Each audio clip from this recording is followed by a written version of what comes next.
Okay, Doc.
Please, good evening, everyone. I know you can hear me. So please let me know if you can hear my voice, okay? So just show a reaction if you can hear me, or just type at the comment section if you can hear me.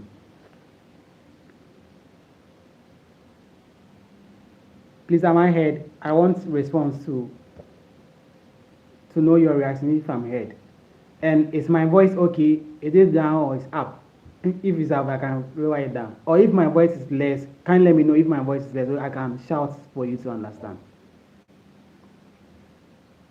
We can hear you. Okay. So someone says I'm heard, so I think we can continue. All right.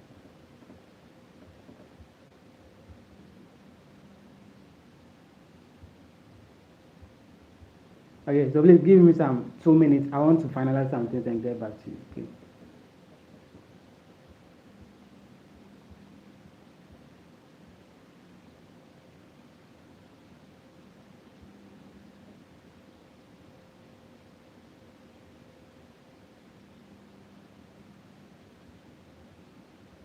Okay, so basically, we are starting with the techniques in social work. So that is the SOWK 261. All right.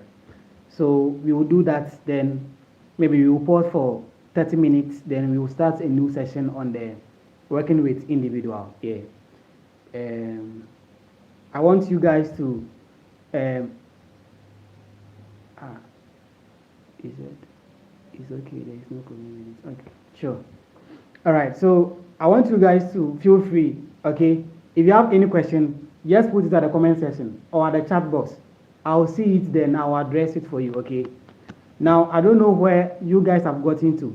I think you've had 3 slides under the techniques. I think the first slide was on stress, then I think you had addiction and what again?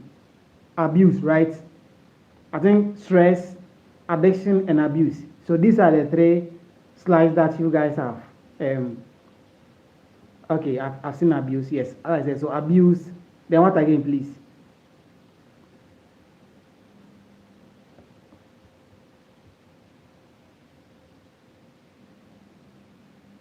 Please kindly chat at the chat box so I will know. You see, okay, so I've seen abuse, grief, and what again? Abuse and grief. Okay, so I've seen abuse, addiction, stress, and grief. So it means this 4, right? Okay. Depression. Okay, so I think addiction, grief, depression, abuse. All right. So that's for those 4. That's what you've done so far. Okay. All right. And also, I don't know whether when your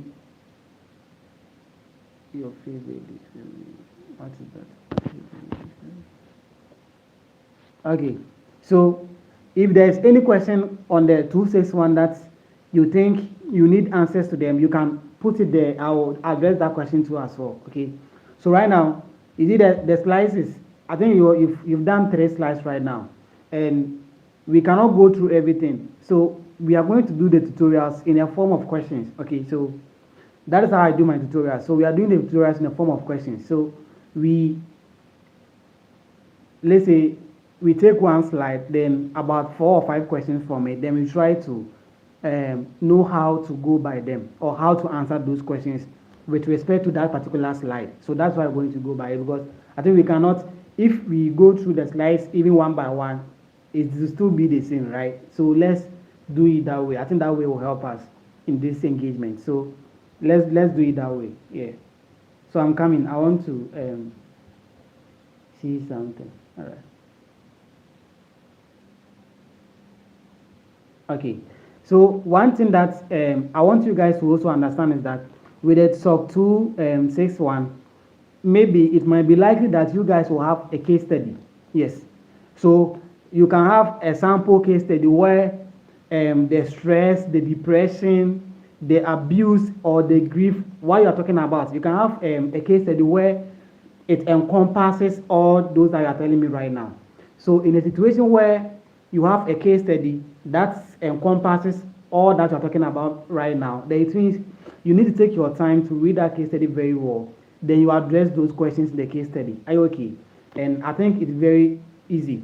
So I think this afternoon or this evening, let me put it that way, somebody sent me a scenario, I think a case scenario that I don't know whether you guys try to address it in your class or so. It was about someone who is called Alex, 21-year-old undergraduate student. Please, do you guys remember that case study? The person was Alex. The person was Alex, 21-year-old.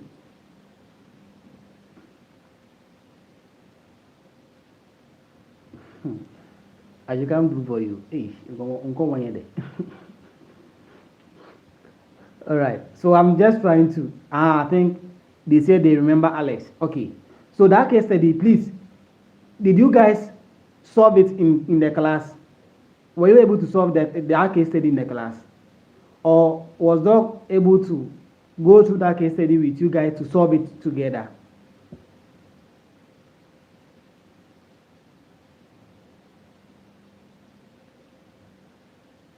Please, were you able to solve that case study together? Please let me know. Let me know so I will know what to do. If you don't respond to me, I will know. You see, this one is not like let's say this one, assume that maybe you can or mute and talk. This one, I'm the only one talking. So if I ask you anything, kindly chat. So I will read it and know, okay, this is it. Okay. All right. So I have seen no, please. No, please. He said, we identified the problem, but not the strategies. So it means you did it, but you didn't finish or what? Okay. You, regardless the case, let's go through together. Okay. So I wanted to share my screen, but I don't know. Okay, so I'll read it to you guys. I'll read it right now. Okay, so how should I even do it? Okay, so I think you guys have read it. Someone read it. You've read it and you understand what the case study is about. So if I want to summarize it, he said Alex is a 21-year-old undergrad student who was referred to a campus counseling service after failing 2 courses and repeated absences. Do you get it? And he says that once a high-performing student, Alex, began using prescription stimulants during exam periods to stay focused. So you see, there are some students, when like exams week like this, there are some students who always take Nescafe because to them they believe that taking the Nescafe will not let them sleep. So they will keep on abusing the Nescafe, keep on doing that. Okay, all right. Now he says that Alex reports needing high doses to achieve the same effects and experiences.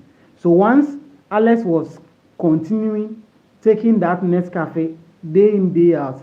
Now let's say if last year he was taking 2, now he's taking like 10. Are you okay? Now 10 or 5 Nescafes, meaning that he's abusing it. Okay. So if you read, I think you guys have read. I don't want to read everything because I think it's plenty. All right. Now the main question here is that students are expected to identify signs of addiction. So now, based on this scenario, we are being asked to identify signs of addiction. Okay, signs of addiction. And also, we are also being asked to also the contributing biopsychosocial factors in this case study, as well as the potential risk in the case study. So as I said, the chance that you guys will have a case study is very, very, very high.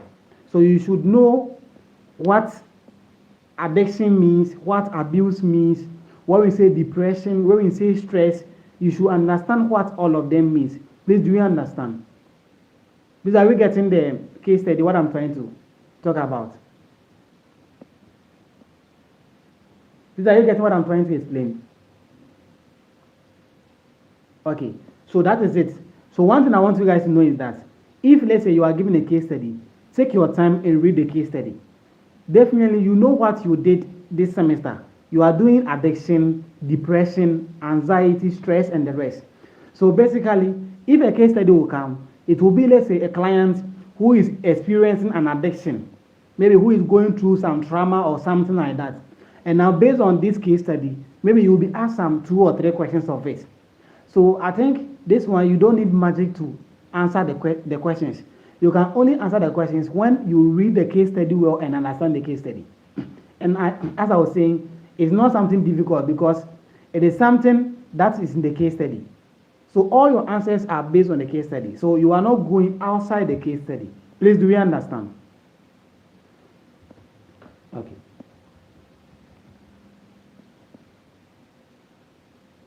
Okay.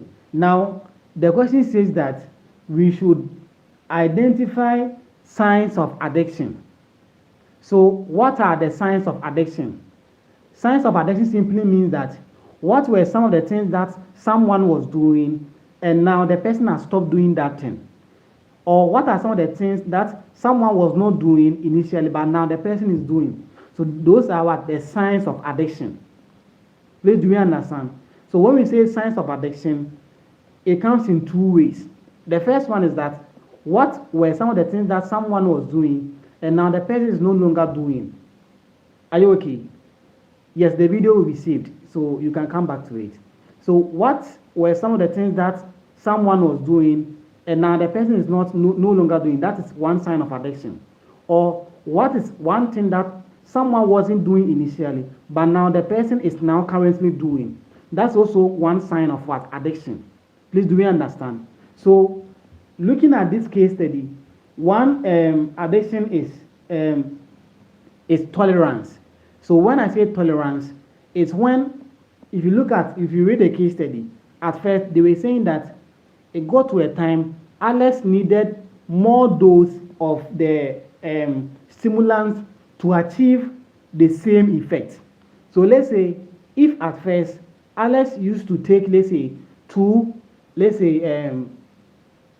Nescafe to be able to stay awake for, let's say, 1 hour. Now, Alex is taking 5 Nescafes to stay awake for the same 1 hour. Please, do we get what I'm trying to say?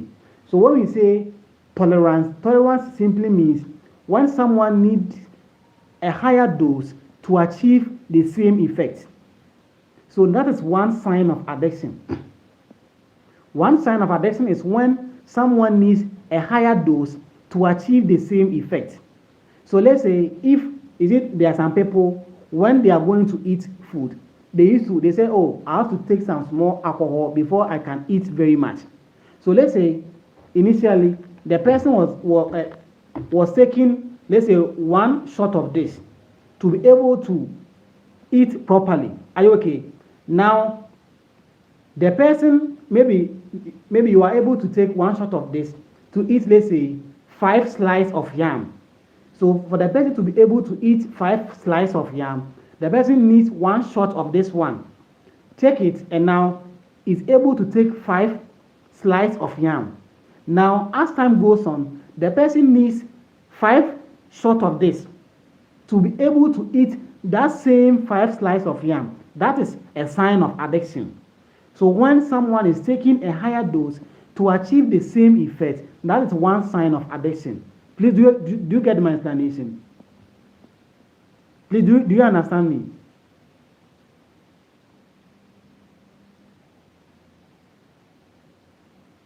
You can, okay, so someone is saying that, can you say tolerance or the phrase from the case study? You can say tolerance. So when you say tolerance, then use the phrase from the case study to back it up. Are you okay? So let's say tolerance, then colon, then a phrase from the case study. Are you okay? So let's say at first, if the case study, if Alex was waking up for 1 hour, but then without 1 hour, maybe he was taking 1 pill to be able to stay awake for 1 hour and learn. And now, the same 1 hour, Alex is taking 3 pills to stay awake for 1 hour. It is what? It is tolerance. So now it means that Alex is consuming or taking a higher dose to be able to achieve that same effect. And what is the same effect? The same effect is what? Is staying awake for that same 1 hour. Please, do you understand? That is a sign of addiction. Please, are you good? I need 5 people to react so that I will know you understand what I'm trying to say.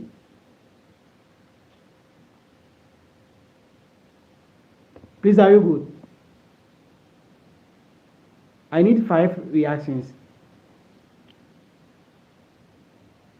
Okay, so that is it. Okay.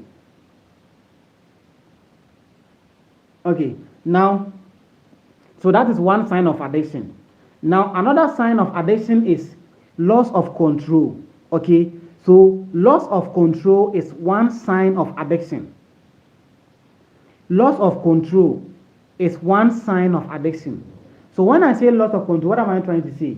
So loss of control is when the person knows that the thing I'm taking is causing problem for me, but I can't stop.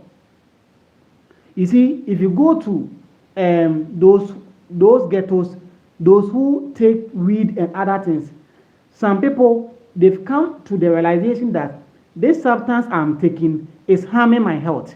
But then, because they've lost control, they can't stop it. And that is one sign of addiction. So, see, the first sign of addiction is when you are taking a higher dose to achieve the same effect. That's one sign of addiction.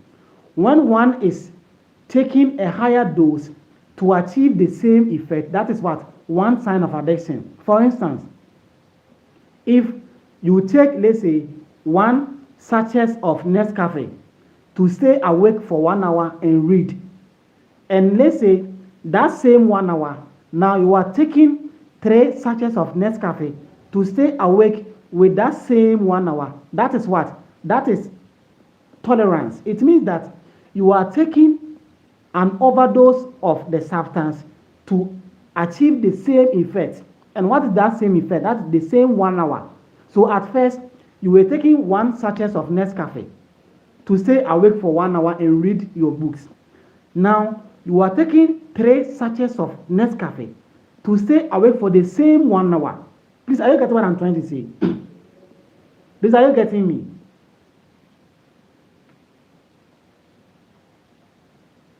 Please, do you understand what I'm trying to say?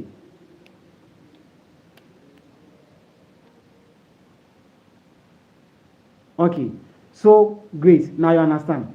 So that is one sign of what? Addiction. That's the first sign of addiction. Are you okay? So the first sign of addiction is when someone is taking an overdose of something to achieve the same effect. So if at first you take 1 sachet of Nescafe to stay awake for 1 hour, and now you are taking 3 sachets of Nescafe to stay awake for the same 1 hour, it is what? It is a sign of addiction. Do you understand? Okay. Now, the second sign of addiction is what? Is loss of control.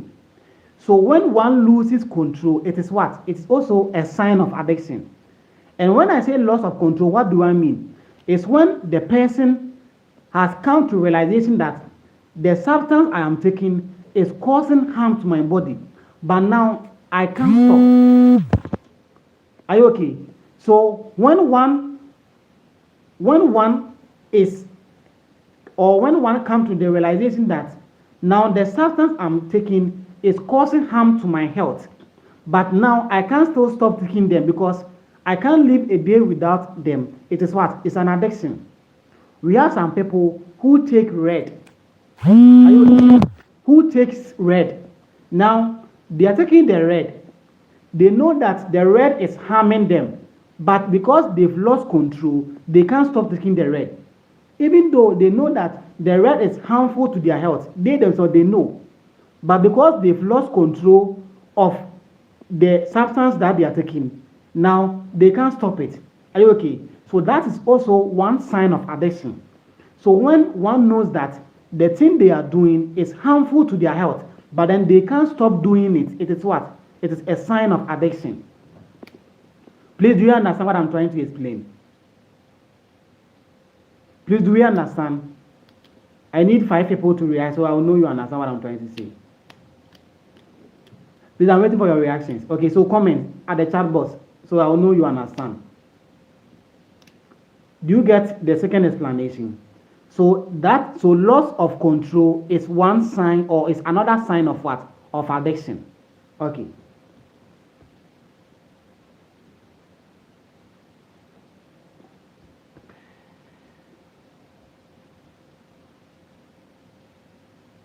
Okay. So another sign of addiction is called, we call it withdrawal symptoms. Okay. So withdrawal symptoms is also another sign of addiction. Withdrawal symptoms. What do I mean by withdrawal symptoms? So you see, some people, they have smoked for a long time, okay, and now they want to stop smoking. But then immediately they want to stop smoking, they start getting sick. They start getting headache, they cannot sleep, they cannot eat. So we call these symptoms what? Withdrawal symptoms. So it means your body is now comfort with what you are doing, and now if you leave what you used to do, your body becomes like, let's say, something abnormal. Are you okay? So we call that one to withdrawal symptoms. So when one feels withdrawal symptoms, it's also a sign of addiction. Now you smoke for a long time, that if immediately you stop smoking for, let's say, 1 month, we have to admit you at the hospital, because you fall sick, you begin to lose weight, you begin to lose appetite, you begin to have sleep problems and the rest. We call them what? Withdrawal symptoms. Please, do you understand? So withdrawal symptoms is also one sign of addiction. Now, I used to do something. Now, I want to stop doing what I used to do. But then, immediately I want to withdraw from what I used to do that I think is not good for me. I will start getting sick. I will start having sleeplessness. I will start having, let's say, insomnia. I will start having, let's say, anxiety and the rest. Are you okay? So we call that one to withdrawal symptoms. So if one is experiencing a withdrawal symptom, is also one sign of addiction. Please, are you good? Do we get the explanations now? So these are the signs of, or this is what? A sign of addiction. So we've discussed 3 signs of addiction right now. The first one is when one is taking an overdose of a substance to achieve the same effect. So if at first you take 1 sachet of, let's say, Nescafe to be able to stay awake and study for 1 hour, but now the same 1 hour you need to take 3 sachets of Nescafe, it is a sign of addiction. If one loses control, it is also what? A sign of addiction. If one knows that, okay, now the substance I am taking is not good for my health, but then I can't stop taking them, it's also a sign of addiction. That's the second one. Now the third sign of addiction is called withdrawal symptoms. Now I've realized that what I'm doing is not good for my health, so I want to stop.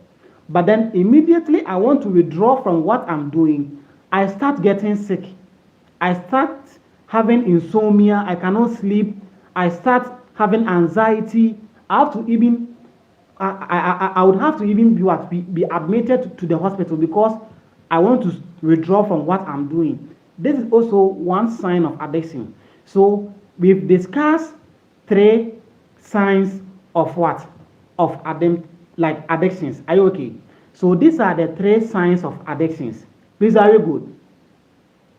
Can we proceed to the next question or the next phase? Someone says the spellings. Okay, so the first one, as I said, the first sign of addiction is tolerance. When I say tolerance, tolerance is when someone is taking an overdose of something to achieve the same effect. So tolerance is one sign of addiction. The second sign of addiction is what? Is loss of control. When someone loses control of something, it's also a sign of addiction. Now, the third sign of addiction is what? Is withdrawal symptoms. Withdrawal. Withdrawal symptoms simply means that immediately you want to withdraw from the bad behavior, you start getting sick, you start having insomnia, you start having anxiety, you start maybe having sleeplessness and other things. Are you okay? So these are the three signs of addiction. Please, are you okay? Please, are you good? I need 5 people to react, so I will know you are good.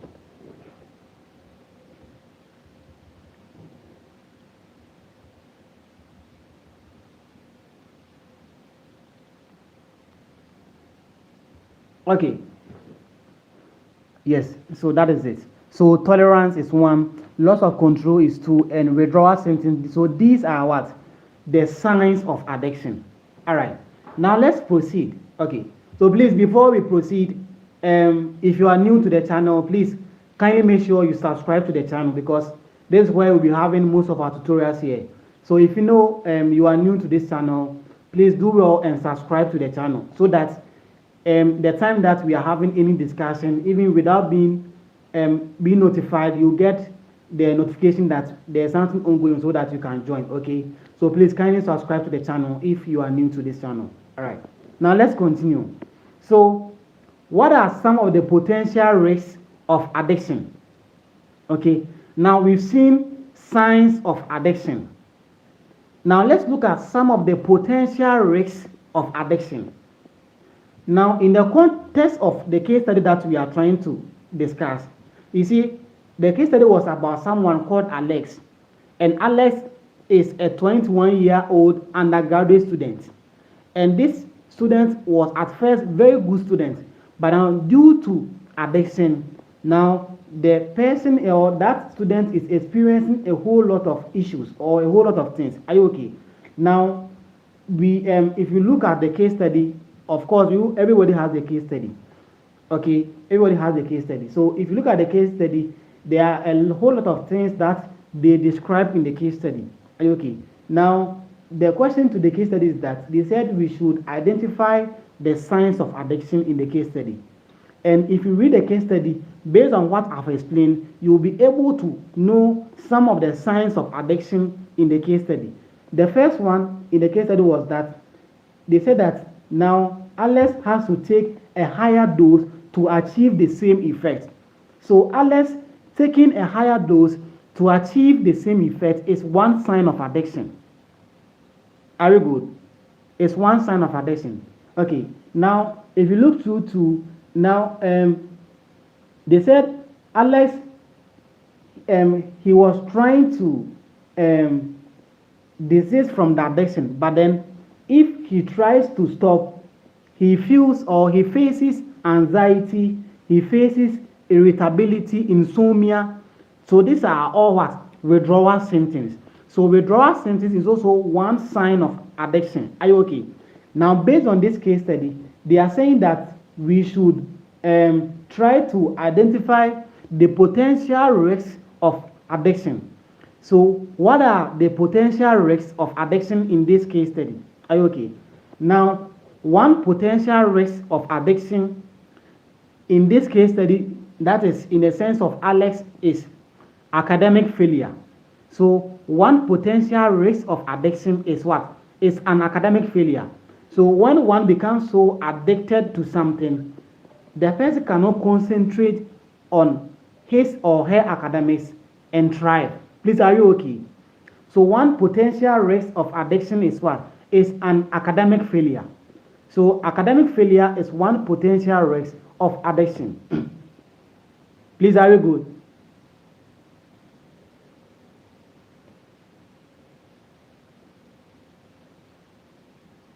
Please, are you good? Please, did we get the first potential risk? So the first potential risk is what? Is an academic failure. And in the context of the case study, if you read the case study, they said that now he was failing so many courses. He was trailing so many courses based on the case study.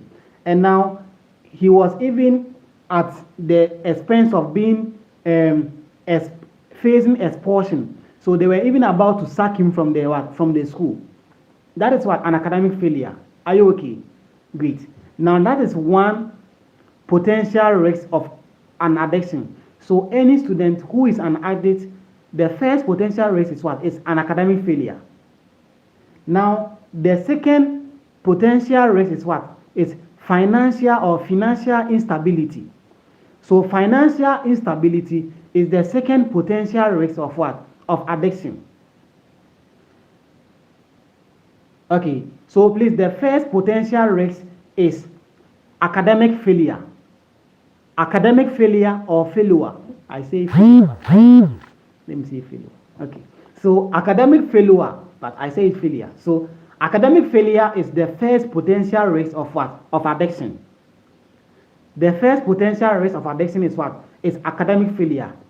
And when we say academic failure, it means one can fail so many courses, and also one can be expelled from the school. You can be sacked from the school. Are you okay? Now, the second potential risk of addiction is financial instability. So financially, you become what? Unstable. Financially, you become unstable because let's say now let's say at first you used to buy one tablet to achieve a certain goal. Now you are buying, let's say, 5 tablets. If you are buying 5 tablets, let's say every day, it means financially you become what? Unstable. Are you okay? You become unstable. So if you become unstable financially, it will go against you. Are you okay? So one potential risk of addiction is what? Is financial instability. Okay, so one become financially unstable. That is one potential risk of what? Of addiction. So some people, they are into abuse and they are abusing so many things that sometimes they even go and buy the thing on credit. It they be not or the car. They be that person, they be or the car. It's no what they and then the mommy 2 thoughts. Now watch number between. Oh, the mommy 2 thoughts. But so many swear, number between. Oh, what the mommy 2 tablets. When I receive my monthly salary, I'll come and pay. It's in the panel, most of the BR not the car. The BR not the car. So every time the person will be in debt. That is what? One potential risk of addiction. Please, are you good? Please, are you good? Please, just comment for me to know you are good. Okay.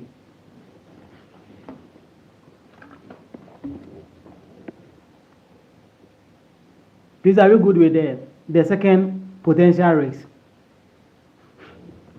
Please, I need 5 comments so I will know you are good so I can proceed.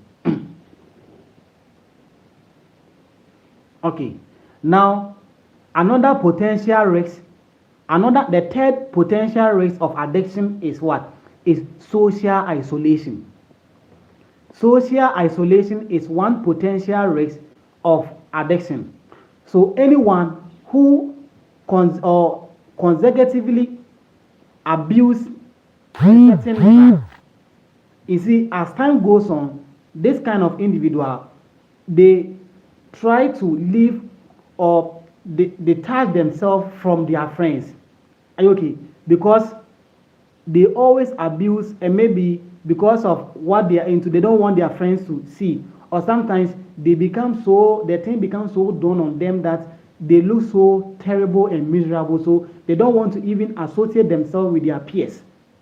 So the third potential risk of addiction is what? Is social isolation.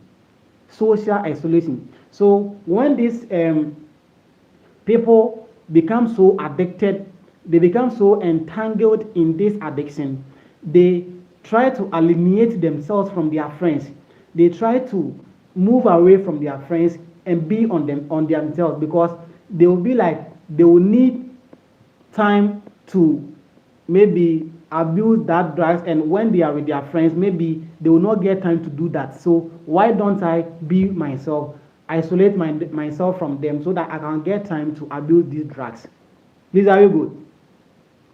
Are you good? So social isolation is the third potential risk of addiction. Please, are you good? Are you good, please? Okay, this I said, if I ask you, are you good? I'll need you to chat at the chat box, so I will know that, okay, you are good. Well, if I say, are you good? Nothing will let me know you are good unless you respond, okay, or you react. Okay, sure. Okay, now another potential risk of the abuse of or of addiction is mental health what issues. So when one someone says the explanation again. Okay, so the third potential risk of addiction is social isolation. And I said that when some people find themselves in addiction, they tend to isolate themselves from their peers because maybe they because of the addiction, they will look so terrible. Their physical beauty will fade away. Maybe they will want to be alone so that they can do the addict or the addiction. So they will try to move away from their friends. They can't associate themselves well with their friends because of the addiction that they find themselves in. Okay, all right. Now the fourth potential risk of addiction is what? It's mental health issues. You know that. You see, when someone constantly abuses drugs, they tend to develop a mental health problems. Are you okay? Because sometimes, you see, the mind used to pump blood to our body. Are you okay? And if you are abusing this kind of chemicals and drugs, you see, you put pressure on your brain. Do you get it? And now it can lead to this mental health problems. So mental health problem is another potential risk of what? Of addiction. Please, are you good?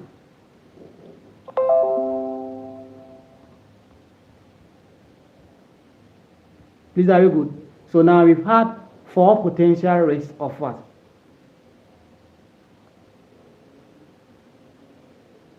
Yes, it's in relation to the question. Okay, it's in relation to the question. But then you know one thing, what we are discussing right now, the signs of addiction that we've discussed, as well as the potential risk of addiction, we can apply them to every case study.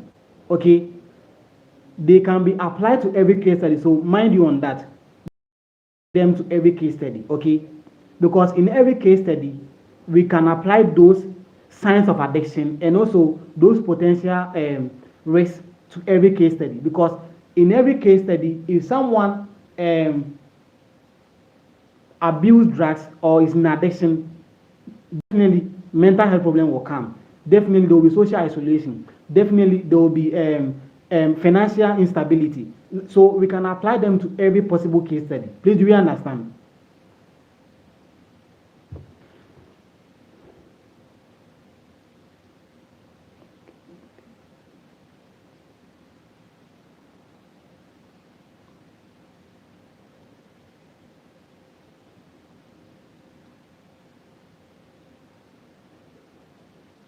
Okay, so I think the final question on the case study has to do with, I think, let me see. I want to read it verbatim so we know it. Okay, so he said, okay, he said signs of addiction, potential risks, and appropriate intervention strategies. Okay, now we've identified the signs of addiction. We've also identified the potential risks. Now, what are some of the strategies that we can put in place? So, assuming you are a social worker, assuming, let's say, you are a counselor and you are facing this issue or you are encountered with this issue, what strategies do you think you can put in place to help address this issue that Alex is facing?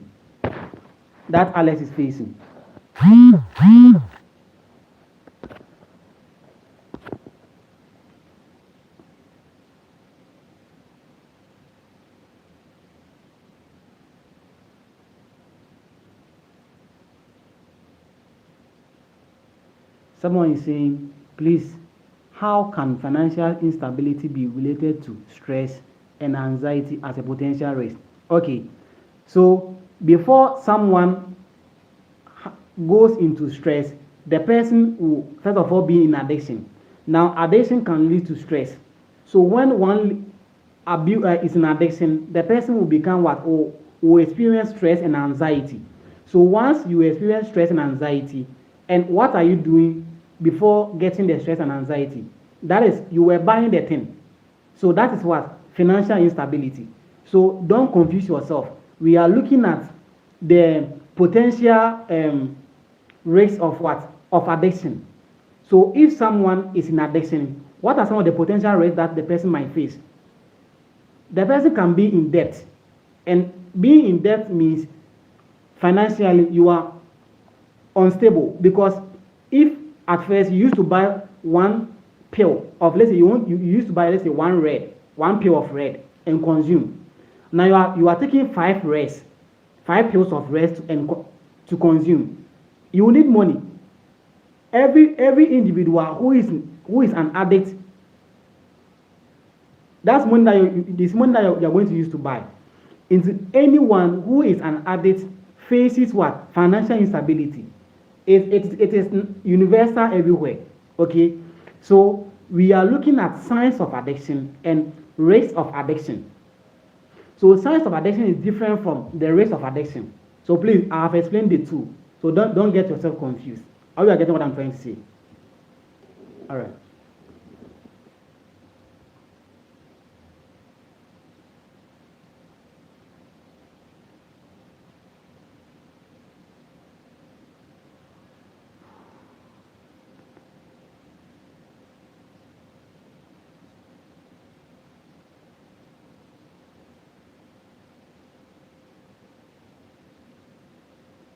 Okay, so I think the last question from the case study is the appropriate intervention strategies. So what are, as I said, now we know what the client is going through based on the case study. Now, what are some of the strategies that we can put in place to help address this issue?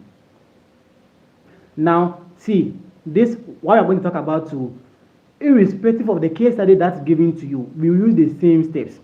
So the first step, as a social worker or as a counselor, the first step that you will use to assess a problem is assessment. So assessment is the first step. Please do you understand what I'm trying to say? So in finding strategies to address a particular problem, the first step you use is what? Is assessment.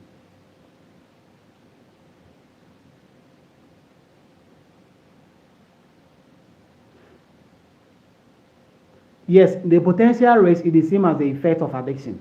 Okay, yes, it's the same thing.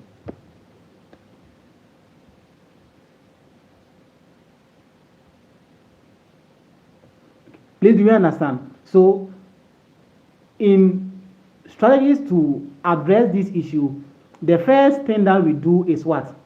Is assessment. And when I say assessment, what goes into assessment?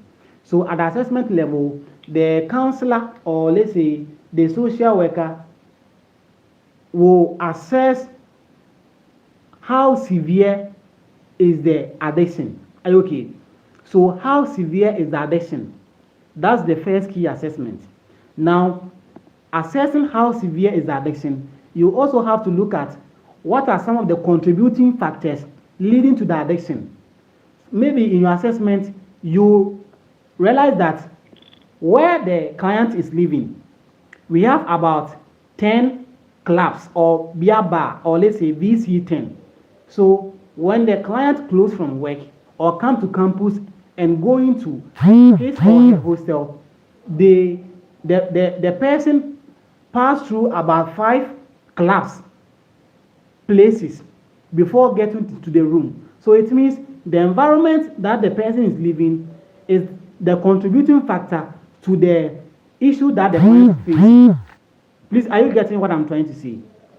So at the assessment level, 1, we assess how severe is the issue or how severe is the addiction. That's 1. 2, we also assess the environment in which the client is living. Maybe, as I said earlier on, where the client is living, we have 3 spots. Okay, we have 3 places where they sell this alcohol, they jam there. So the person has to pass through these 3 areas before entering the room. So it means that the environment is influencing the behavior of the client, and that has led to the addiction. Please, are you getting my explanation? So in forming strategies to solve the client's problem, the first key step is what? Is assessment. And at the assessment stage, we assess how severe is the addiction. Are you okay? How severe is the addiction that the client is facing? Now we also assess the environment of the client. Maybe the environment is influencing or causing the what? Or is influencing the client behavior into becoming an addict. Please, are you good?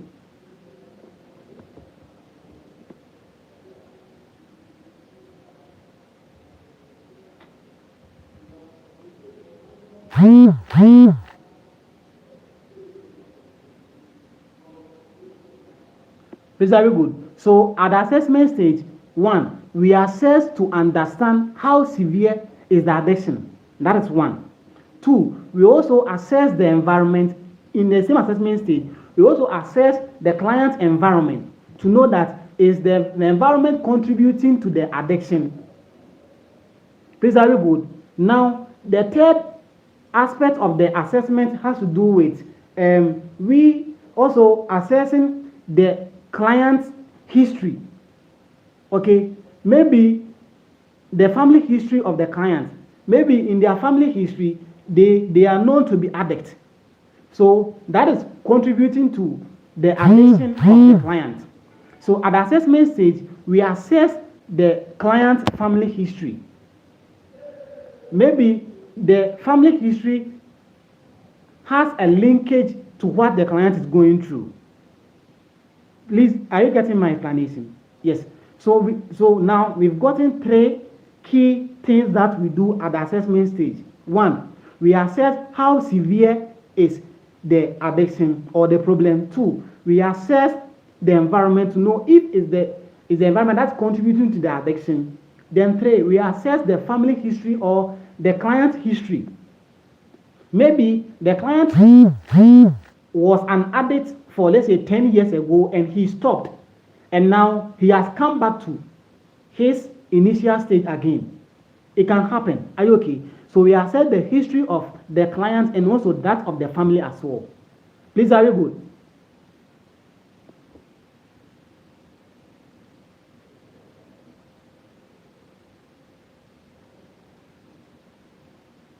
Now, after assessing all these 3 or 4 levels that I've mentioned, what we provide is that we provide a therapy for the client.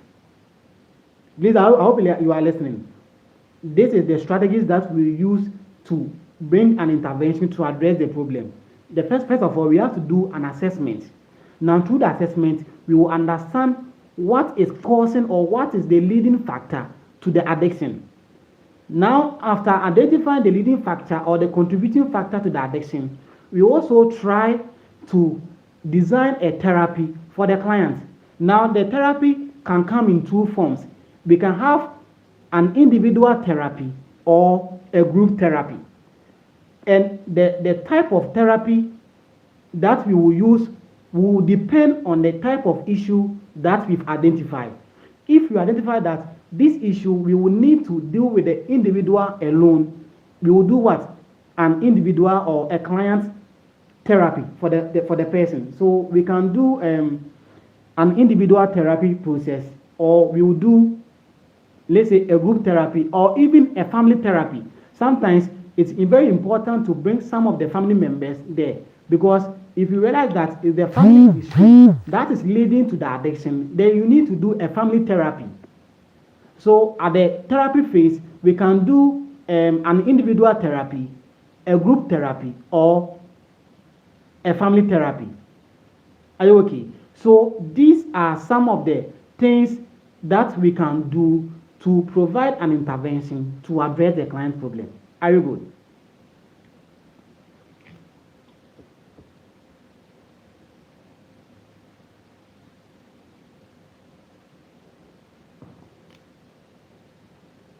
Are you good?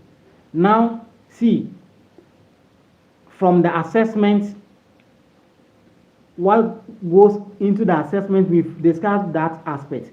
Now, we've come to the type of therapy that we can give to the client, and I've mentioned three. An individual therapy. Are you okay? So, we can either use an individual therapy or a group therapy or a family therapy. Are you okay? Now, in these things, we also have a role that we will play. Now, the role that we play is what? The role of a case manager. So, as social workers, the role that we play in addiction cases what? Is the role of a case manager. Why? Because sometimes the person needs a psychologist. Sometimes the person needs a nutritionist. Are you okay? Sometimes the person needs, let's say, housing. So we have to play the role of a case manager to be able to look for all these disciplines to come and help the client.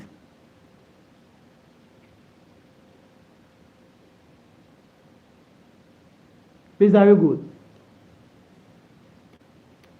Please, are you good?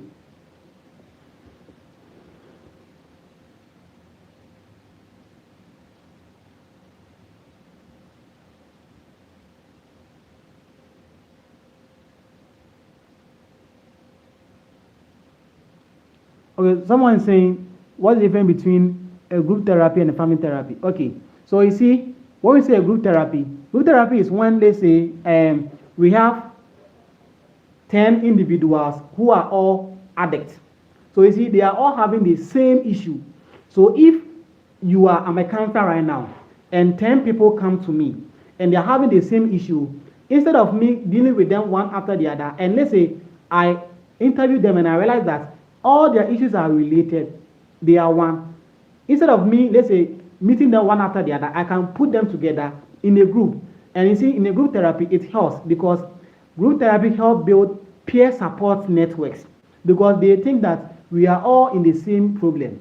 So they try to share their experiences and they try to build group support networks among themselves. Are you okay? The family therapy is similar to the group therapy. Are you okay? But then with the family therapy is at the family level. Are you okay? Where maybe the father, the mother, and the children, these three nuclear family, they brought together and they are giving what counseling. That's what a family therapy. Please, do you get the distinction now? Please, do you get the distinction now? Please, the person who asked, are you good now? Okay. So now I think you've been able. So now that was your case study, and I think I've done my best.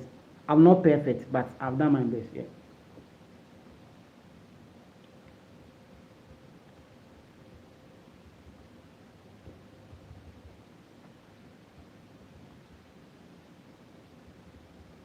Okay. So as I said, I have some sample questions that I want us to go through. Okay. Yeah. And it's based on your slides as well. It's based on your slides. Okay. So please, if you just join us or you are on the session, please kindly do well and subscribe to the channel. Okay. Do well, then you also like us. So make sure you like so that we get more engagement on the channel. So make sure you like, make sure you comment if there's anything. Are you okay? Then make sure you also subscribe as well. All right.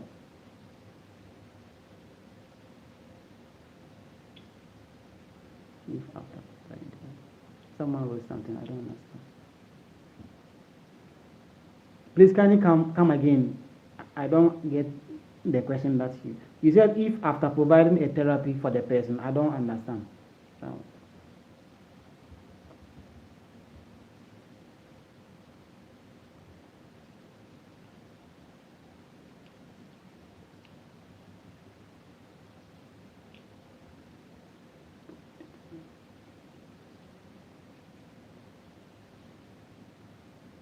Okay, please, after providing a therapy for the person, what? Okay, so after providing, could you please ask him to engage in activities so he would use his pleasure to use? Yes, so these are, please, you can see that, Amor, you can see that. So these are all strategies, okay? Now, before all these strategies will come into being, we also first of all do assessment to understand what individual factor is leading to that addiction. Now, after getting to know everything through the assessment, you can have several strategies to address it, okay? So you can do that. All right, so someone is saying that after providing the therapy for the person, what is next? So now after providing the therapy, now you try to do monitoring, to monitor to see the progress. If the client is responding to the therapy that we've given to them. Are you okay? Now you monitor the progress of the client. If the client is making progress, and if the progress keeps on and on and on, and after some time you think the client can live on his or her own, then I think you can terminate the session.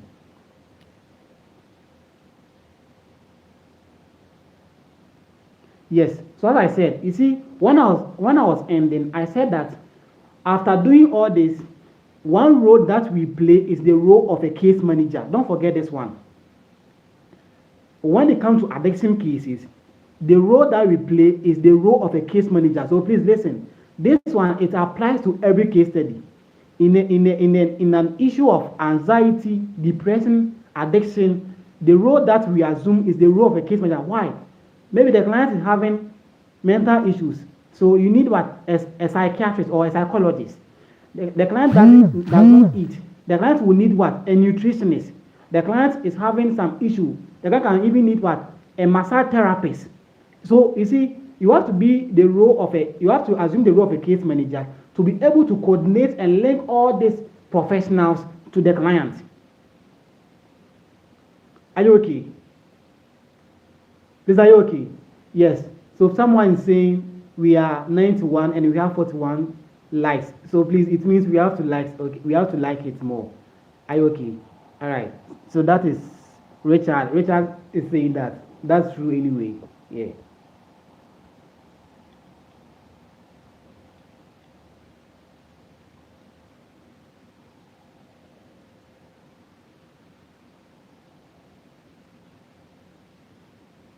Okay, so please write the question down. Using the person in environment perspective. Using the person in environment perspective, explain how stress develops among university students. Okay, so please let's continue to engage the session. Like, kindly make sure you subscribe if you haven't subscribed. Comment and let's make the session very interesting. So please, the question again. Using the person in environment perspective. Using the person in environment perspective, explain how stress develops among university students.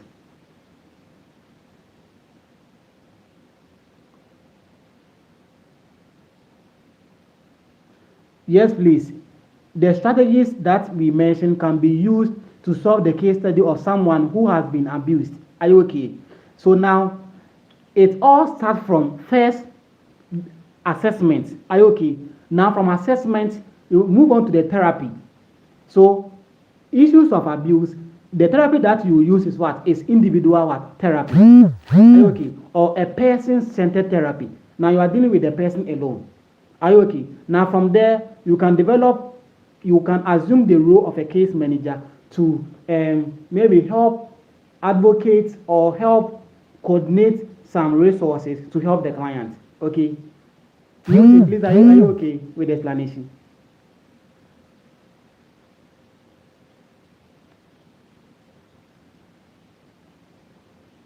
Newton, please, are you okay with the explanation?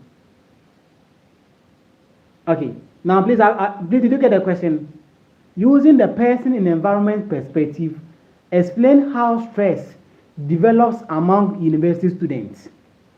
Using the person in environment perspective, explain how stress develops among university students. Please, did you get the question now? Please, all.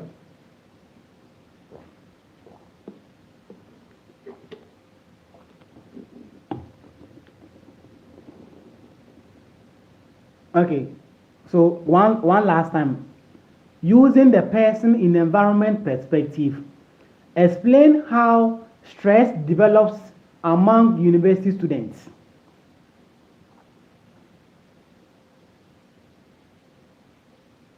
Okay, now we get it. Now you see, when we say person environment perspective, it simply means that, hey, someone is saying no.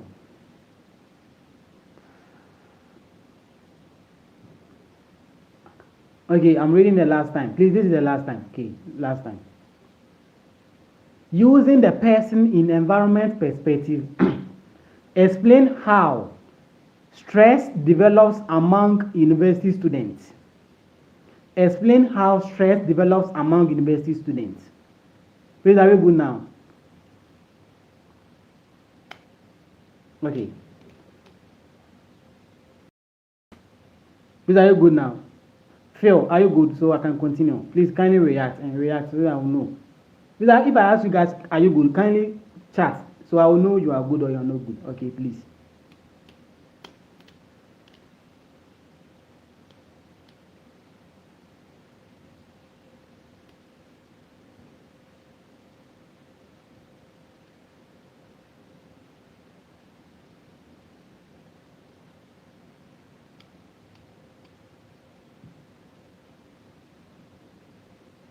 Please, are you good with the question? Did you get the question, please? Okay, I think, yes, good. Precious, thank you very much for doing that for me, okay? Okay, I think Precious has started the question, so I can move on now. Okay, now, you see, when we say using the person environment perspective, so in brief, when we say person environment, it simply means that individual behavior can be influenced by the environment, and the environment can also influence the individual behavior. Are you okay? So that's the person environment perspective. In short, it means that the individual behavior can be influenced by the environment, and the environment can also influence the individual behavior. So from the person environment perspective, stress can develop among university students when there is an imbalance. Please listen to the answer. From the person environment perspective, stress. Please can you repeat what you said again? Hey, Charlie, please, Phil, I think Precious has placed it at the chat session. Kindly look at it. You will find the question there. Okay, please. Okay, thank you. Thank you for getting that. All right. Now I'm saying that when we say person environment perspective, in brief, it simply means that the individual behavior can be influenced by the environment, and the environment can also influence the individual behavior. For instance, if you have a friend and that friend is into a certain behavior, that friend can influence you to join him or her in that behavior. Are you okay? And vice versa, if you are also having a certain behavior, you can also influence your friend to be in that behavior. Are you okay? So that is what the person environment perspective, that's what it talks about in brief. In this question, using that person environment perspective, stress can develop among university students when there's an imbalance. Okay, so when there's an imbalance between the individual capacity and also the environmental demands. So in the context of this question, from the person environment perspective, stress can develop among university students when there's an imbalance between the individual capacity and also the environmental demands. That is when what let's say the person want to do is different from what the environment that the person also finds himself want to do. For instance, you see, when you come to campus, we have, let's say, academic workload. You see, you'll be going for lectures here and there, financial hardship, and also you have family expectations and all this. So these are all environmental demands. Are you okay? Now, your capacity is not able to respond to these environmental demands, and it will create stress. I'm saying that from the person environment perspective, stress can develop among university students when there's an imbalance between the individual capacity and the environmental demands. Let's say your capacity, maybe when you were coming from senior high school, your capacity was that at least you have to go for a lecture for, let's say, 3 hours. But then coming to campus, you realize that you have to, there's a time that you have, let's say, 3 lectures in a day. Now, that is what? That is the environmental demand, and it's beyond your capacity. So when there's an imbalance between the individual capacity and the environmental demand, it creates stress. Please, do you understand now? Do we get my explanation?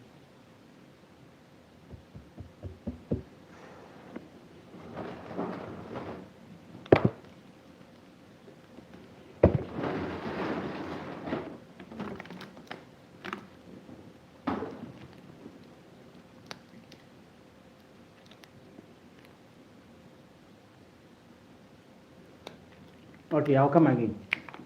So,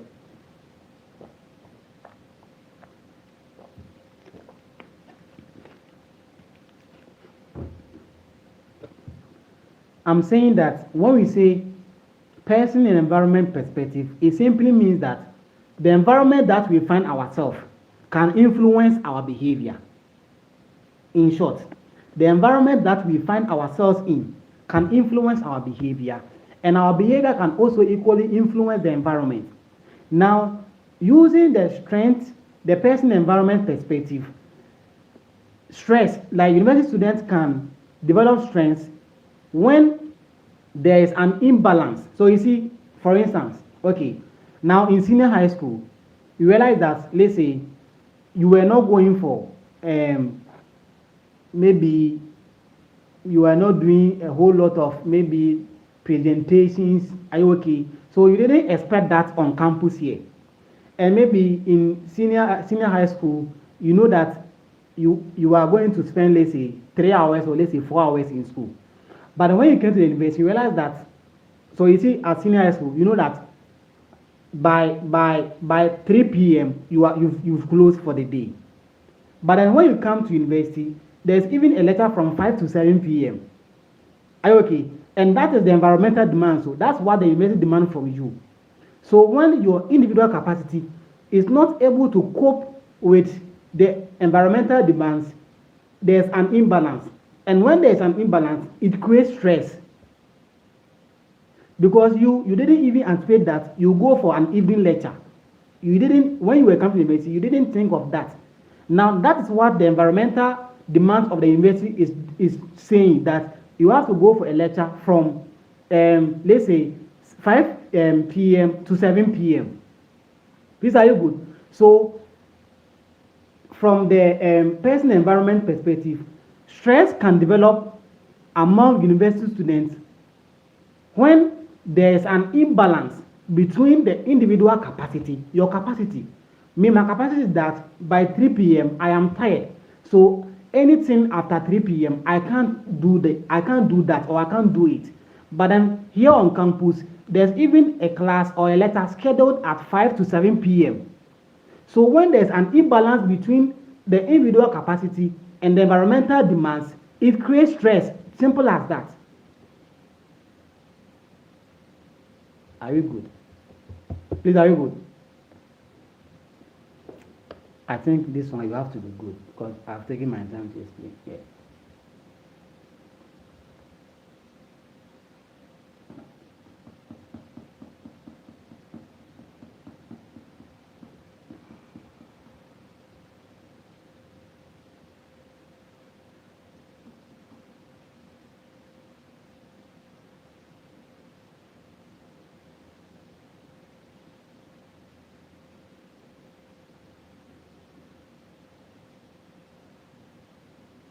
Okay, now I write this question. I think this question was very, very tricky. So the question says, please write the question. The question says, apply the biopsychosocial model to explain anxiety in students. Apply the biopsychosocial model to explain anxiety in students. Apply the biopsychosocial model to explain anxiety in students. Apply the biopsychosocial model to explain anxiety in students. Okay, I want you to write the question. When you're done, let me know. Okay.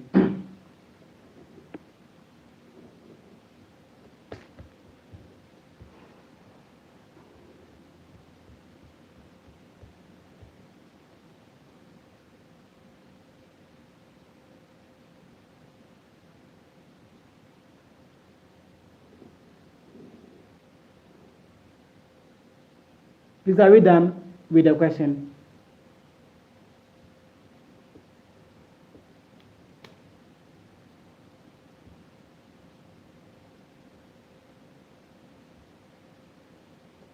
Great. Now, before I even go to answer the question for you, I have to first of all explain what it's meant by biopsychosocial. Okay, when we say biopsychosocial model, what do we mean? Okay, what do you mean by biopsychosocial? So you see, biopsychosocial is a dimension of human behavior. So apparently, there are three key dimensions of human behavior. You see, we have the biological dimension, the psychological dimension, and the social dimension. So the biological, the psychological, and the social forms the biopsychosocial model. So at the biological model, we are looking at biology. Are you okay? We are looking at heredity, our DNA, and also our genetics. Are you okay? Now, when we talk of the psychological model, we are looking at our behavior, our attitude, and also how individual sees the environment. So how we see the environment, how we react with the environment is our what? Psychological perspective. So the psychological dimension or model talks about how the individual perform in the environment. So it's basically our mind-body connection. So if you are looking at our mind-body connection, is what? It's a psychological model. Then the social model talks about how we interact with the environment, how we communicate. So the kind of social interaction that we have with the environment forms what? The social model or the social dimension. So these are the three key dimensions. So now we've put them together to form the biopsychosocial. So bio means biological, psycho means psychological, social means social dimension. So when we put them together, they form the biopsychosocial. Please, do you understand? You have to understand.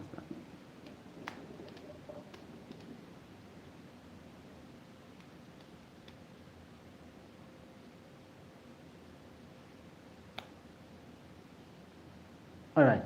Now, that is how we can apply, this is how we, so in application of the biopsychosocial model to explain anxiety in students, this is how we will go by it. So now, can you go over again? As we go over. You see, we are having 2 sessions today, and so you have to listen to me well, because if I'm repeating, like the time will feed into the other session's time. Do you get it? Okay. I'm saying that when we say biopsychosocial simply means biological dimension, psychological dimension, and social dimension. So the biological dimension talks about our physiological factors, that is our heredity, our genetics, and also our DNA. Are you okay? Then when we talk about the psychological dimension, we are looking at our mind-body connection. So the mind-body connection talks about the psychological dimension, and it includes one's behavior, one's attitude. Are you okay? So our attitude, our behavior forms the psychological dimension. Are you okay? Now, when we come to the social dimension, the social dimension has to do with how we interact with the environment. So the interaction that we had with the environment is our social dimension. How we communicate among our peers and so on and so forth. These are very good now. Now the question says that how can we apply this biopsychosocial? As I said, biopsychosocial is 3 dimensions that has been put together. So how can we apply the biopsychosocial model to explain anxiety in students? So with this question, we have to know what anxiety is. Are you okay? And what are some of the symptoms of anxieties? We have to know. Now, with anxiety, so when one is anxious or when one is going through anxiety, what does the person experience, or what are some of the symptoms that the person experiences? You see, when someone is going through anxiety, one, the person will be having difficulty in sleeping. So we call it sleep deprivation. Okay, sleep deprivation. So anyone going through anxiety, they can't sleep. Are you okay? So when you are going through sleep deprivation, it is talking about your biological dimension. I'm applying it to. When someone is going through anxiety, the person cannot sleep. And if you cannot sleep, sleeping is in relation to our biological dimension. So if someone is experiencing sleep deprivation because of anxiety, then that is what? The biological dimension of anxiety. Please, are you good?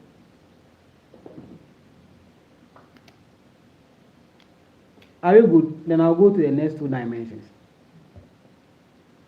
Please kindly react. The time you see is we've done 1 hour 22 minutes. We will need to.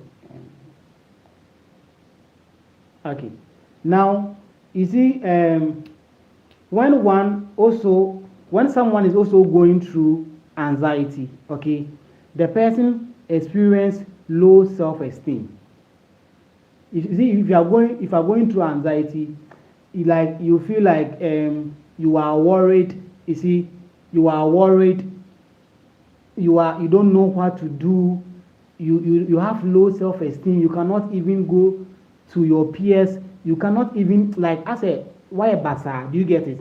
So anyone going through anxiety, this one another symptom of an anxiety patient. So they have low self-esteem. They are always worried, and so on and so forth. So if someone is worried about something, if someone has low self-esteem, they can't even associate, or they can't even do something that they're supposed to do. And maybe they are having a whole lot of thinking, because when someone is going through anxiety, they think a lot. Are you okay? So this is also another symptom of anxiety. Now, this overthinking, this low self-esteem is also linked to our psychological dimension. Okay, so if you are thinking too much because you are anxious or because you are experiencing anxiety, if you have low self-esteem, it's linked to what? Your psychological dimension. So that is how we apply it to the psychological dimension. Please, are you good?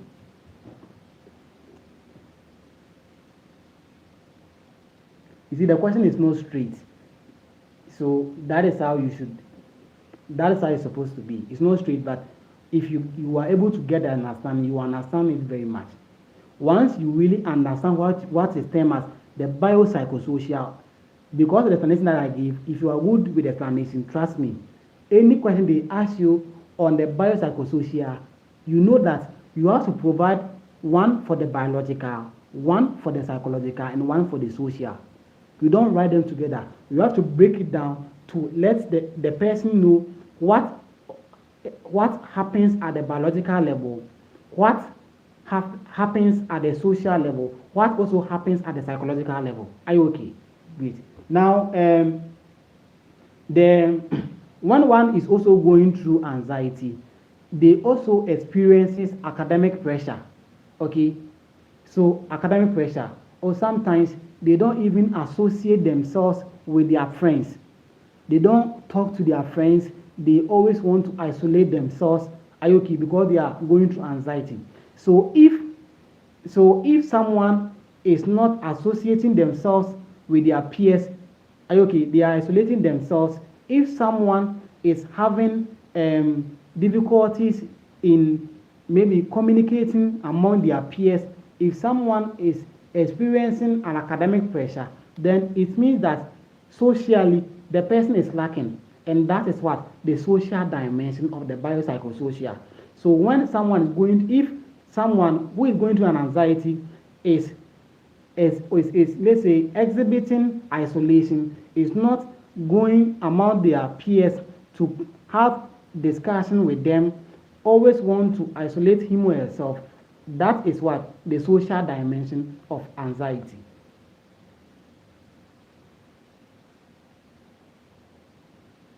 Please, are you good?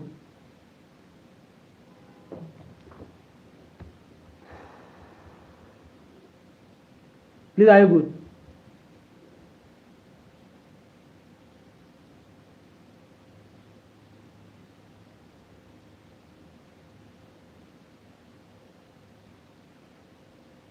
Okay, I'm saying that when someone is going through stress, sorry, when someone is going through anxiety, okay, they don't want to associate themselves with their friends. They always want to exclude themselves from them because they want to be themselves. Are you okay? And if you want to be yourself, it means that socially there's a problem. So anyone going through anxiety tend to be themselves, tend not to associate themselves, and that symptoms or that behavior that the person is exhibiting through the anxiety means that the person is also what? That's the social dimension or the social aspect of what? Of how we apply this biopsychosocial to anxiety. Okay.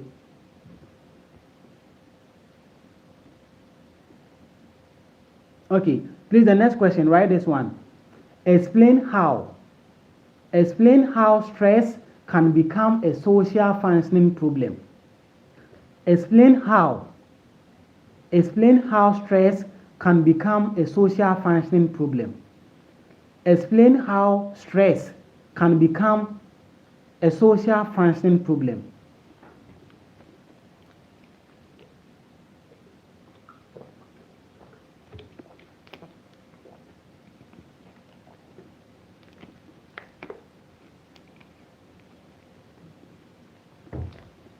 Please, did we get a question? The question says we should explain how stress can become a social functioning problem. Please, are you good? Please, are you good?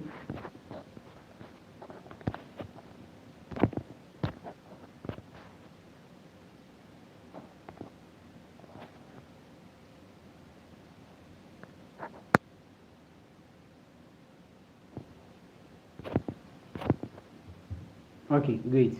All right, thank you for commenting. All right.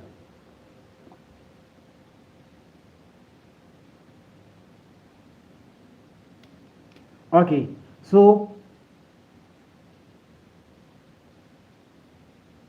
all right, thank you, Daniel, for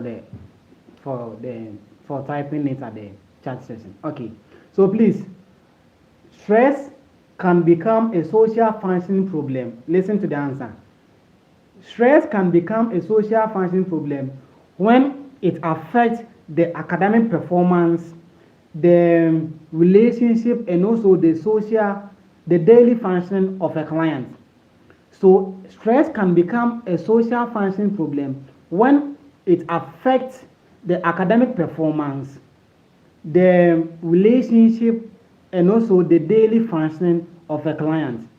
So when our relationship, when our academic performance, when our daily functioning is being affected, then we can say that stress has become a social functioning problem. So stress can become a social functioning problem when it affects our relationship with people, when it also affects our academic performance, when it also affects our daily activities. Then we can say that stress has become a social functioning problem. Please, are you good?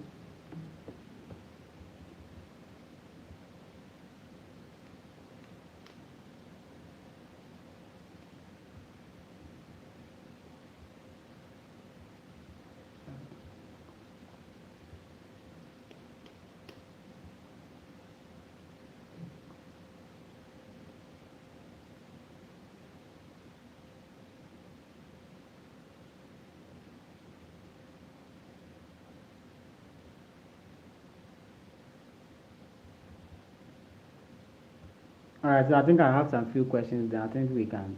mm,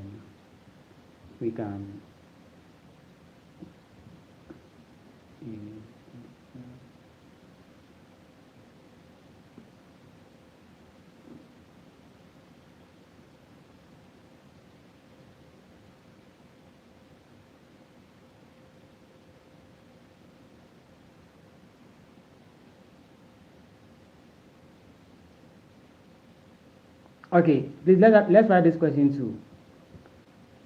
Using the system theory,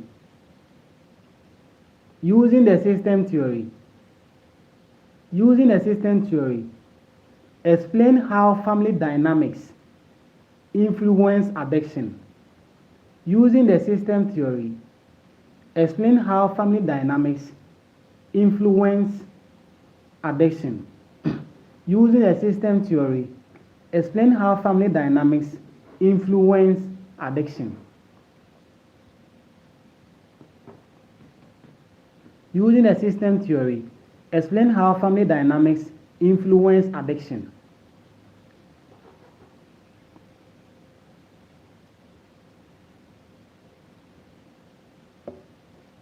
Please, are you good?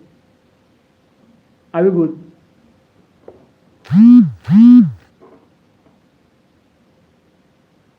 Please, are you good?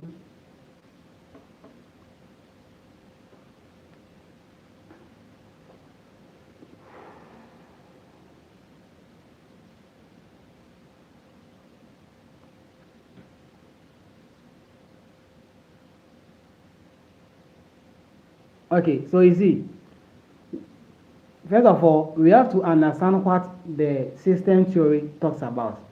So, the system theory says that the family functions as an interconnected unit. So, with the system theory, it says that we cannot understand the family in isolation, meaning that if you really want to understand the family, we cannot only rely on the father and understand the family. No, because the family is interconnected, they are interdependent, and also they are interrelated to each other. That's what the system theory says, that it sees a system as what? An interconnected and also an interdependent unit. So when we say using the system theory, we should explain how family dynamics influence addiction. Since the the family behavior, since their communication patterns in the family, since the relationship in the family is interrelated. So now, if I want to understand the family, I can't only study the father and understand the family. No, that's not what the system theory is saying. The system theory is saying that we cannot understand the family in isolation. That's focusing on one dimension or one unit, and you want to understand the family. No, we only understand the family in what? In a holistic view, meaning that if you want to understand my family, you cannot only see me, then you understand my entire family. No, you have to understand all the individual units within my family, because we are interrelated, we are interdependent, and also we are what? Interconnected. So in this question, if we are using the system theory in explaining how family dynamics influence addiction, you know that within the family we have communication pattern, we have a behavior, and because the family is seen as a social system, the behavior is linked among us. So if the father was an addict and the father gives birth, it is likely that the son is also going to be an addict, because the family functions as an interconnected unit through the system theory. Please, do we get the explanation?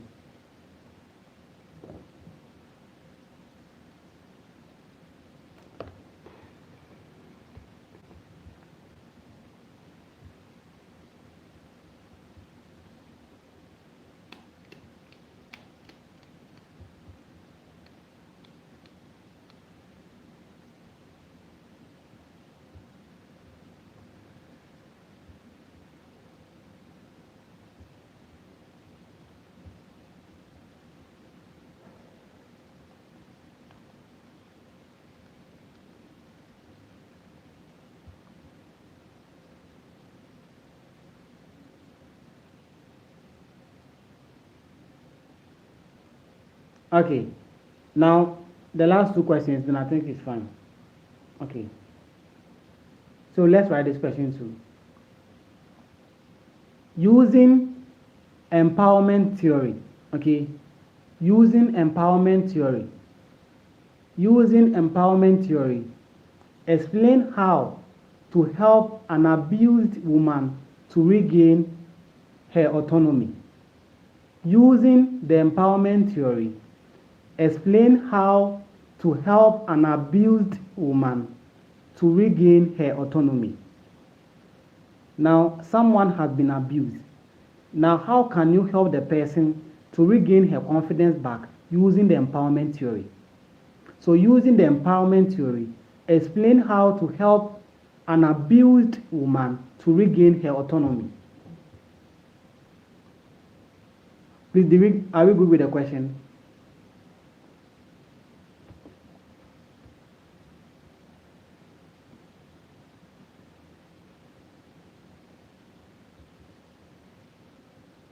Please, are we done with the question?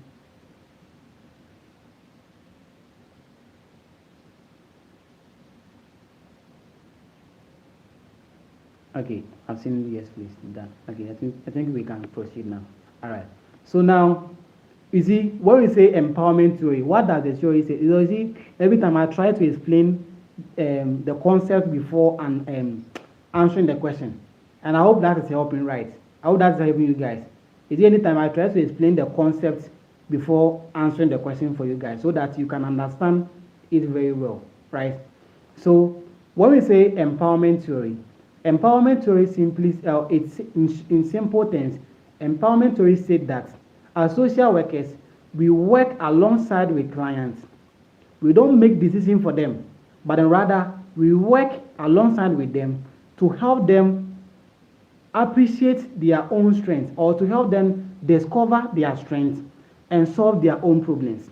So that's what the empowerment theory says, that as social workers, we don't make decisions for clients, but rather we work alongside with them to make them discover their own inherent abilities and strengths and come with or make decisions for themselves and solve their own problems. So that's what the empowerment theory talks about. Please, are you good with the definition of the empowerment theory?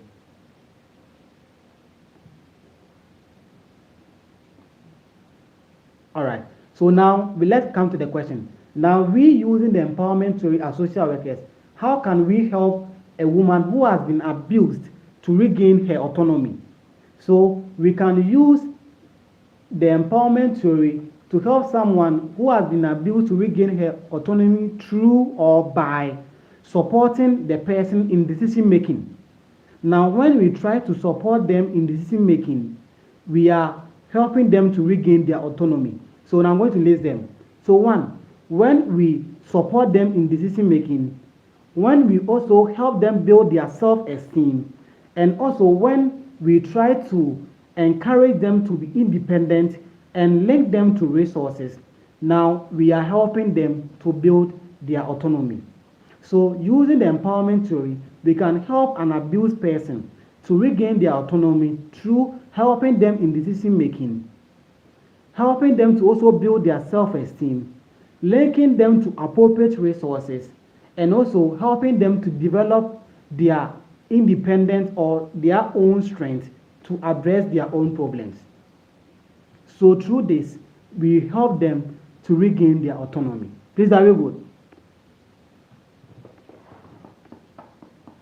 Are you good?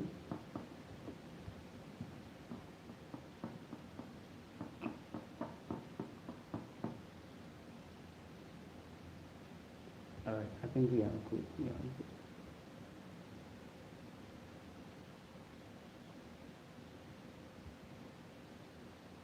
Okay, so as I said, we can do so. We can talk about so many things. So, I think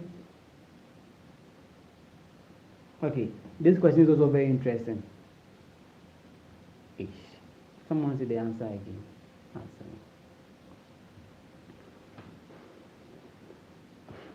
So I'm saying that using the empowerment theory, as social workers, we can help an abused person to regain their autonomy through helping them in their decision making, helping them to also build their self-esteem, linking them to appropriate resources, and finally, we helping them to build or live an independent life. So when we help them to rediscover their strength, it means that they will be able to make informed decisions for themselves, and they will be able to solve their own problems. So through that, we are what? Using the empowerment theory to help them rediscover their autonomy. Please, are we good now?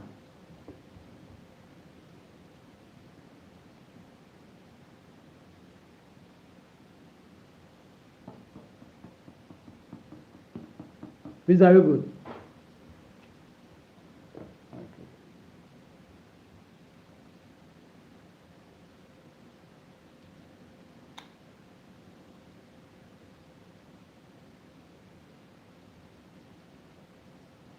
Okay, now let's look at this one too. He said we should, let me see, let me reframe the question well. I think what I typed, I didn't do it, so.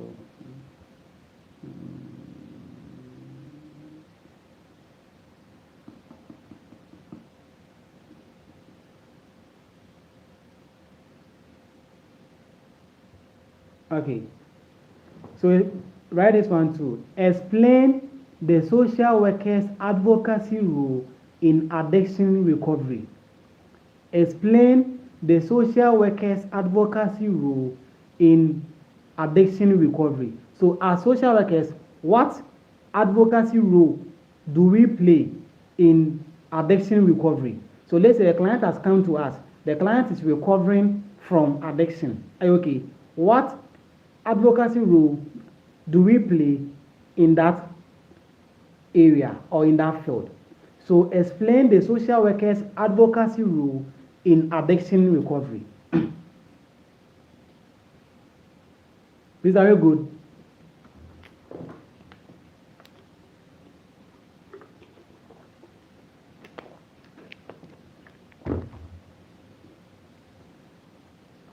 Please, are you good? Are you done?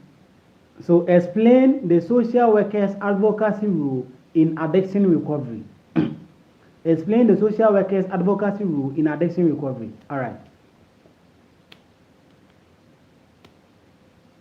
Okay. So I hope we all know what advocacy is. So advocacy simply means that when we are fighting for the right of what? Our clients. And how do we fight for our clients' rights? So we can only fight for their rights when we try to link them to treatment programs. So in advocacy, the advocacy role that social workers plays in addiction recovery is linking the client to what? To treatment programs. So when we link them to treatment programs, we are playing an advocacy role. Again, when we are also trying to help reduce stigma, are you okay?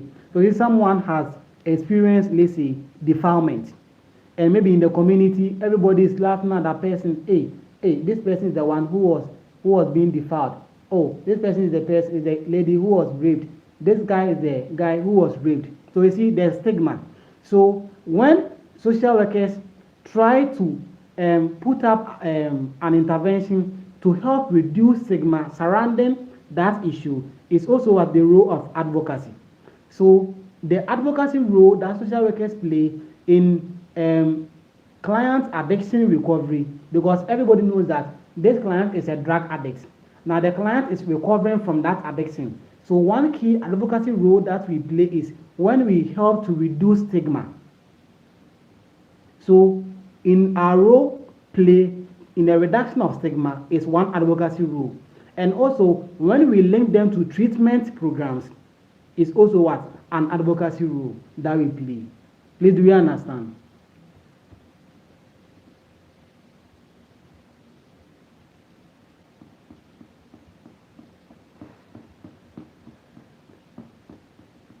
Please, do you understand?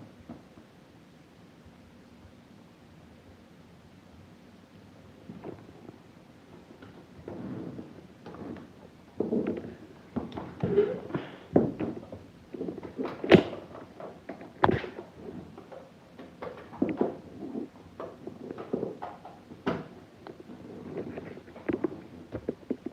is very good. Okay, I'm saying that the role that social workers play, I'm coming. The role that social workers play in the recovery, like in let's say the role that we play in the recovery process of our addicts is when we, let me come, I want to read the question again. I think I want to read the question again so I can answer it. So, okay, where is the question? Okay, it says explain the social workers' advocacy role in addiction recovery. So, in our client attempt to recover from addiction, let's say the client smokes all the time. Now the client want to, and even in the society, everybody knows that this client is a smoker. So the client is now recovering from that smoke addiction. Are you okay? So what advocacy role do we play as social workers? And I'm saying that the first key role that we play as social workers is to link them to treatment programs. Is to link them to programs that will help them recover from that addiction.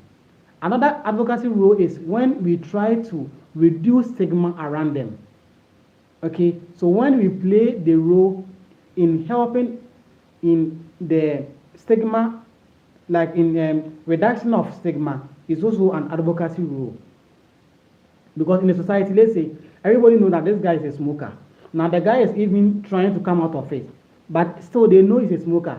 So if we go to the community to try to sensitize them, educate them that no, some people can truly unlearn some learned behavior, then we are trying to reduce stigma. So in our advocacy role in reducing stigma is also one role that we play in what the client addiction recovery.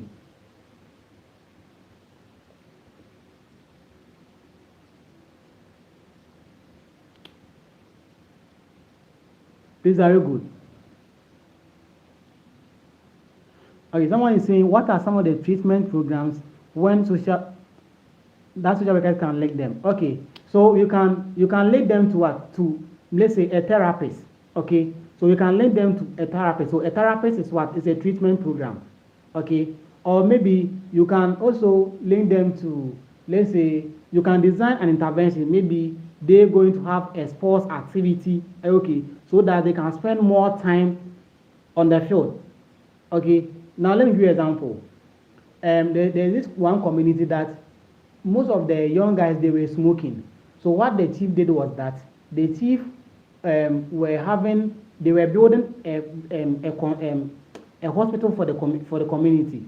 So the chief says that now if you come and work from 7 a.m. to, let's say, 4 p.m. every day, you have a certain amount that will be given to you. Okay. Now all those that were in maybe smoking, and now because they want money, they all move from the ghettos and come and work from that 7 a.m. to 4. And mind you, from that 7 a.m. to 4, you don't get a chance to go and smoke because you are working. And that is helping you. So if at first you spend all your time at the ghetto, now due to that intervention that's going on in the community, you spend most of your time at that place. So you don't get much time to go and smoke. Do you get the explanation I'm trying to create? Now, let's say we can also link them to treatment programs like counseling. So counseling is also a treatment program. So if you link them to counselors or psychologists or therapists, these are all what treatment programs. These are very good.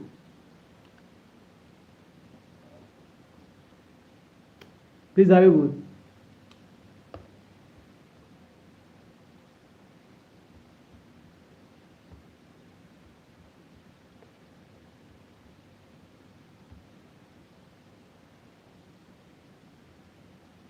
Please, are you okay with the explanations? Okay. So I think we've done a lot, not a lot, at least you've been able to understand something. As I always tell you, I'm not perfect, but that's the explanation I'm able to give to you guys, and I hope maybe it will help you understand something a bit. Okay, so we have another session right now coming on the casework. Okay, so I would want to call it a day for now. Okay, then I'll prepare for the next section. Okay, so that being said, thank you very much for your time. I really appreciate you. So maybe in the next 30 minutes we'll have the second session. Okay, all right. So as someone said that we should call it a minute. Yes, so please let's call it a minute. Yeah, because we will come back very soon. All right, so please make sure you subscribe to the channel. Make sure you subscribe before you leave. If you haven't subscribed to the channel, make sure you subscribe and like the channel before you leave. Okay, all right. Thank you very much, guys, for having me with you guys. All right, thank you.